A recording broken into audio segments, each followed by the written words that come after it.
In this video, I'm going to show you how to make one of the most effective primitive style traps that I've ever built. It's called the Spanish Windlass Snare, and it's great for catching animals such as rats, mice, squirrels, and can be built up to kill larger animals such as pigs and deer. People have asked what tools do I like to use for my survival gear. Much of my stuff I like to do is primitive, so I do Stone Age tools, but I also like to practice my bushcraft skills and use more modern survival tools. The knives and hatchets that I use are from a company called Snow Joe. A lot of companies offer to send me gear, but Snow Joe by far has been the most generous, and I've tested their products and I'm really impressed. I'll talk more about the tools that I use later on in this video. But for now, we'll talk about the Spanish Windlass. I showed you how to build a Spanish Windlass trap that comes around and hits rats in the head. And I've showed you how to make a Mojave scissor trap, a snare that pulls up and kills the animals. I'm going to combine those two traps, the killing action of the Spanish Windlass and the trigger system of the Mojave scissor snare, and make this incredibly effective trap that I've already caught 3 rats with in the last 3 days. I've never had a trap work for the first 3 times in a row without any problems.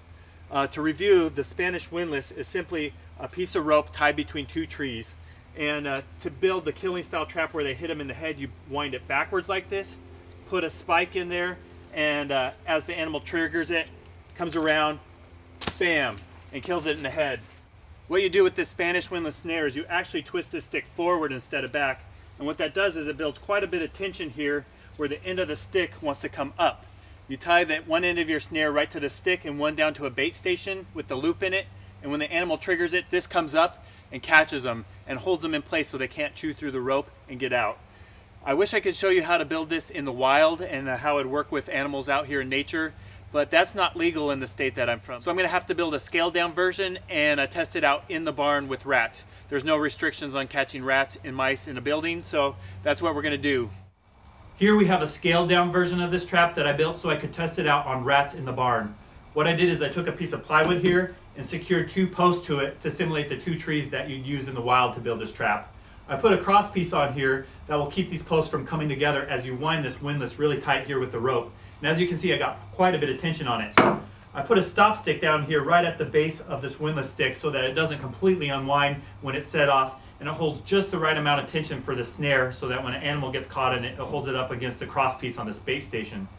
This bait station consists of 2 sticks with a 90-degree angle on either side that are tied together, and in the middle is a hole with the snare going through it. I also secured the back by putting pieces of wood so that the animal can't enter from the back. They have to enter through the snare. And I have a piece of bark that I put on top so they can't come down from the top. To set this trap, what you do is you pull this windlass down, you pull your snare through the hole, and that lever right down around this cross piece. It doesn't take much force to hold that in place, and all we have to do is have a little stick that acts as our trigger stick. One end goes at the base of the bait station on the ground, and the other at the end of our lever. And you got to get it balanced just right, but there, now it's set. Now that this has quite a bit of tension built into it, you want to stay away from this windlass because if it accidentally goes off, it can really hurt you if it flings up. You also want to keep your fingers out of the loop on the snare because that would also hurt if it caught you and slammed your hand against this cross piece. But we're going to pull our little snare right out and make a big loop. I have 2 little sticks right on the end of each cross post that will hold this loop in place. They're not big enough that they're going to stop the snare as it goes up if you catch an animal, but just enough to hold it into place. So we're going to set it up right here to form a nice little entryway for the animal to come through and get that bait. And on the bottom, I secure it by putting a stick right at the side to hold that bottom down. This trap is now set. I want to cover up the top because I have had rats try to steal the bait by coming in the top and not through the snare. And we're ready to go. You test it out by just seeing how the rat would come through here, grab the bait right on the top of that trigger stick, and it's set. And it can't get in there and chew that snare through. It's usually caught either on the neck or behind the legs, and it holds it in place until it dies. It dies pretty quickly with this trap, so it's a really good design. Here's a close-up of how to set this trap. We have our snare loop right here with the string running through the hole in the cross piece. You pull that down, and with it comes the end of the windlass stick and our little trigger lever. You wrap that around that cross piece, and as you can see, it doesn't take much force at all to hold this windlass stick down. Here's our little trigger stick. Usually I tie a piece of bait to that. You put it in the bait station with one end on the ground, and the other end you got to balance just right on the end of our little lever stick to hold everything in place. You got to be a little careful with the light touch, but sometimes it goes just like that. Now we're ready to set up our loop. You open up our snare loop like this and then set it on the pegs so that's nice and wide open, so it's a good passage for that animal to enter. The bottom I put right here at the base and hold it in place with a stick to the side there, and this is set and ready to go. Just put our little cover on there so that the rat can't come in from the top. We have the rat come in here, try to get that bait, put its head or its body through there, and it's caught. A very, very light trigger system. Now that this trap's all ready to go, let's go set it up in the barn with motion cameras and see if we can catch rats, see if they enter and die as quickly as I think they will.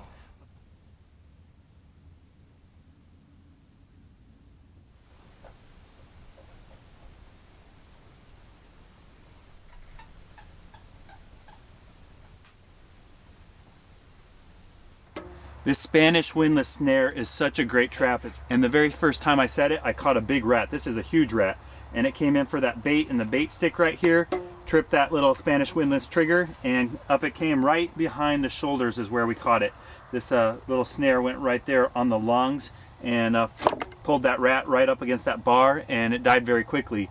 I like this system so much better than a standard snare where they would be caught and then could chew through the string or the snare, or a spring snare where they're sitting there hanging. This kills them when they're wedged against that bar.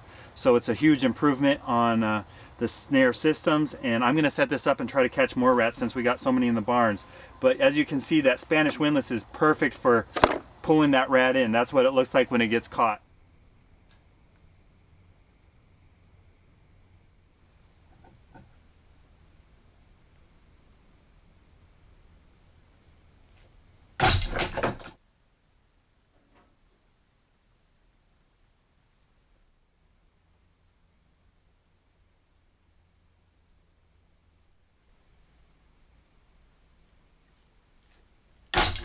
You should know how to make this in a survival situation, because you could scale this up with a heavier windlass to kill larger animals and hold them in place, and this will provide valuable food in a survival situation. If you want to see how to cook and eat rat like this, check out my other video.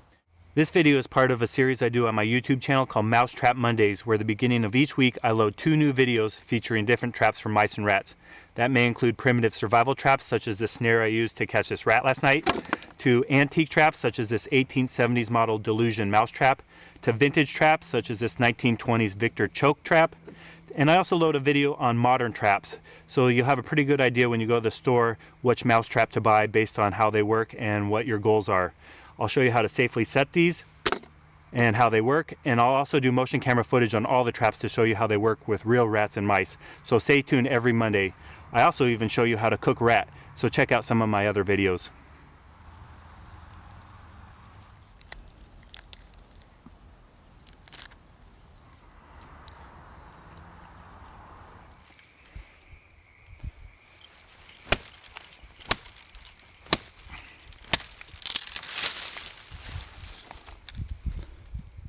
Earlier in this video I told you I'd talk about some of the tools I use when I'm out practicing bushcraft skills, such as building primitive traps.